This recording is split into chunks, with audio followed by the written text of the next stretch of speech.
따뜻한 오늘 큐티온.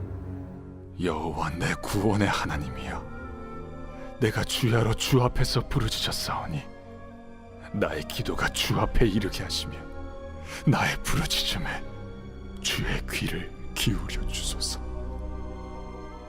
물은 나의 영혼에는 재난이 가득하며 나의 생명은 수월에 가까웠사오니 나는 무덤에 내려가는 자같이 인정되고 힘없는 용사와 같으며 죽은 자 중에 던져진 바 되었으며 죽임을 당하여 무덤에 누운 자 같으니이다. 주께서 그들을 다시 기억하지 아니하시니 그들은 주의 손에서 끊어진 자니이다. 주께서 나를 깊은 웅덩이와 어둡고 음침한 곳에 두셨사오며 주의 노가 나를 심히 누르시고 주의 모든 파도가 나를 괴롭게 하셨나이다.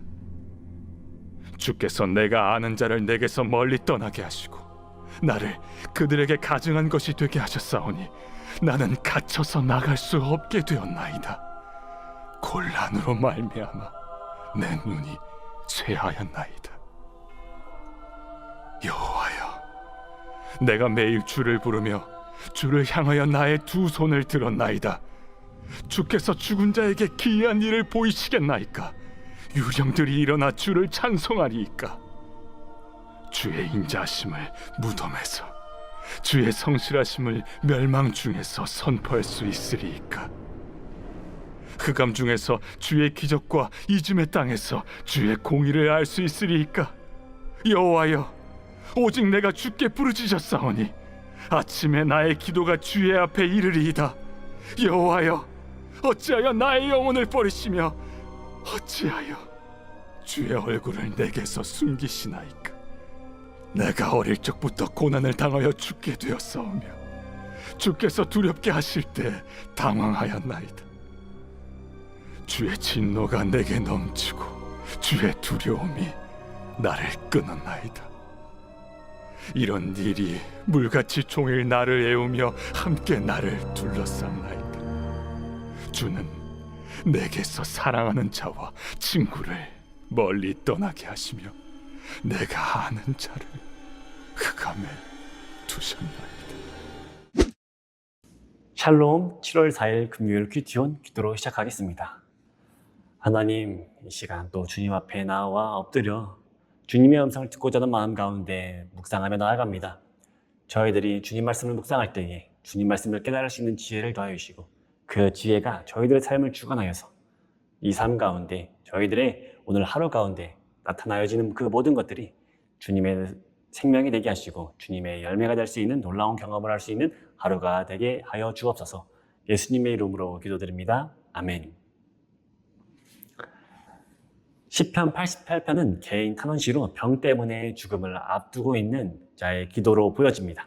이 시편에서는 찬양도 나오지 않는 어떠한 희망도 없는 상태에서 있는 저자의 모습을 살펴볼 수가 있습니다. 절망만을 노래하고 있는 시편입니다. 과연 이 시편은 어떠한 메시지를 잘 담고 있는지 한번 살펴보도록 하겠습니다. 이 시편은 크게 세 가지 단락으로 구분되어 볼 수가 있습니다. 먼저 1연 1에서 9절 말씀입니다. 죽음을 앞둔 시인의 탄식입니다. 2연입니다. 10절에서 12절 말씀으로 하나님을 향한 시인의 수사문이라 볼 수가 있습니다. 그리고 3연 13절에서 18절입니다. 재차 탄원하는 시인의 모습으로 나누어 볼 수가 있습니다. 먼저는 첫 번째 연입니다. 1절에서 시인은 하나님을 구원의 하나님이라 라고 부릅니다. 이 호칭은 이 시편의 전체 맥락을 암시하고 있습니다. 시인은 자신이 밤낮으로 쉬지 않고 하나님을 향해 간절히 기도하고 있습니다. 2절에서 시인은 자신의 간절함을 하나님께 다시 한번 상기시킵니다. 견딜 수 없는 고통 속에서 하나님을 향해 있는 힘껏 소리를 내서 기도함을 볼 수가 있죠. 3절에서는 소리치며 기도하는 이 시인은 자기가 거의 죽음의 문턱에 이르렀다고 표현까지 하는 것을 볼 수가 있습니다. 9절에서까지 보면은 이 고통의 고백들이 점점 더 깊어지면서 자신의 상태가 어떠한 상태인가를 정확하게 보여주고 있습니다. 두 번째 연입니다. 이 단락에서 던지는 수사의 본문은 아니다라는 답을 말하고 있지 않습니다. 10절에서는 죽은 자와 죽은 자들의 왕으로 여겨지던 르바임, 유령을 뜻하고 있는 단어를 언급하고 있습니다. 시인은 죽은 자들에게 구원이 필요 없으며 유령도 찬양하지 않겠다고 이야기하는데요. 11절에서 12절을 말씀을 언급하며 이러한 말을 한 이 단락에서 시인은 현재의 삶에서 여호와의 하나님 되심을 소원하고 있음을 볼 수가 있습니다. 그리고 마지막 연인 세 번째 연입니다. 13절에서 시인은 1절과 마찬가지로 자신이 간절하게 하나님을 찾고 있음을 강조하고 있습니다. 무엇보다 아침의 기도가 하나님께 이른다는 표현을 통해서, 이 아침이라는 표현을 통해서 희망을 가지고 있다라는 그 소망을 드러내고 있습니다. 전통적으로 아침은 아기 우세한 시간에서 희망의 시간으로 전환되는 시점이기 때문입니다. 그 다음 14절에서 18절 말씀을 통해서 이 시편은 끊임없는 고통들이 이어지고 있지만 시인은 끝까지 기도를 쉬지 않음을 볼 수가 있습니다. 88편의 시편 말씀을 쭉 읽어보니 뭔가 찝찝한 마음이 너무나도 많이 듭니다. 희망을 찾을 수 없는 상태에서 시인은 점점 나아지는 상황으로 바뀌어가는 것이 아니라 그 상태에 머물러 있거나 혹은 그 어려운 심령이 더욱더 깊어지고 있는 모습들을 볼 수가 있기 때문인데요. 시편의 기자는 자기 자신이 아무것도 할 수 없는 그 지경에까지 가게 되었습니다. 본인이 할 수 있는 것이라고는 한계 지점까지 갔지만 아무것도 할 수 없는 본인의 모습을 보면서 자신을 불평하고 원망하는 것이 아니라 그럼에도 불구하고 시편 기자는 하나님을 향한 기대와 소망이 끊이지 않음을 볼 수가 있습니다. 불평마저도 들어주시는 우리의 유일한 구원의 하나님이시기 때문을 알고 있기 때문입니다. 우리들 모두 이 시편 기자처럼 당장은 이루어지지 않지만 눈에 보이지 않을지라도 하나님께 늘 소망을 두며 나아갈 수 있는 저와 청년분들이 되기를 소망합니다. 묵상 질문입니다. 기도하지만 일은 해결되지 않더라도 고민은 깊어져 갈 때 여러분들의 자리는 어디로 가나요?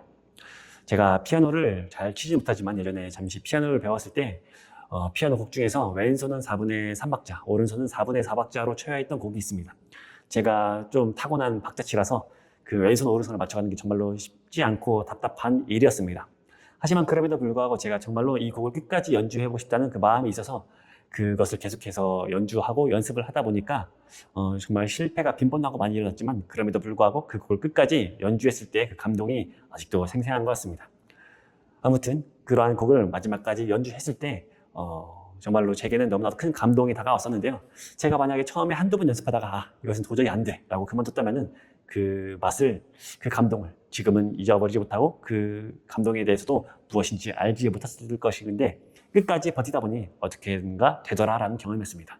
우리들의 기도도 이와 같이 아직은 두드려워하고 불협화음이 일어나는 순간들일지도 모르겠지만 하나님을 향하여 끝까지 기도를 하고 나간다면은 하나님께서는 지금 이 순간에도 계속하여 저희들의 말씀에 귀 기울이시고 듣고 계시다는 그 사실을 믿음을 저버리지 않는 저와 여러분들이 되기를 소망합니다. 함께 기도하겠습니다.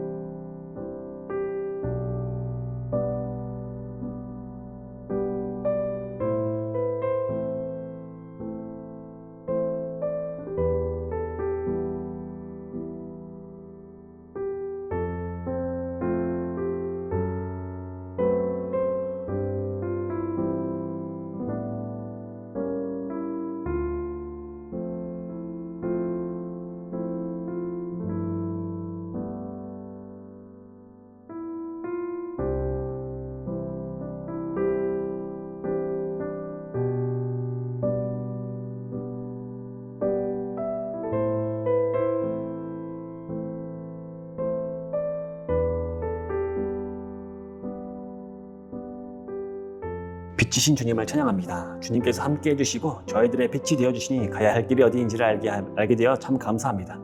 또한 어려움 가운데 주님을 향한 기도를 쉬지 않게 하심에 감사드립니다. 기도가 쉬지 않고 모든 것이 이루어졌더라면 하나님을 모른다 하면 제 스스로를 높이며 살아갔을 텐데 어려움을 만나고 고민이 깊어질수록 주님에게 모든 것을 맡길 수 있는 존재임을 알게 하시니 감사합니다.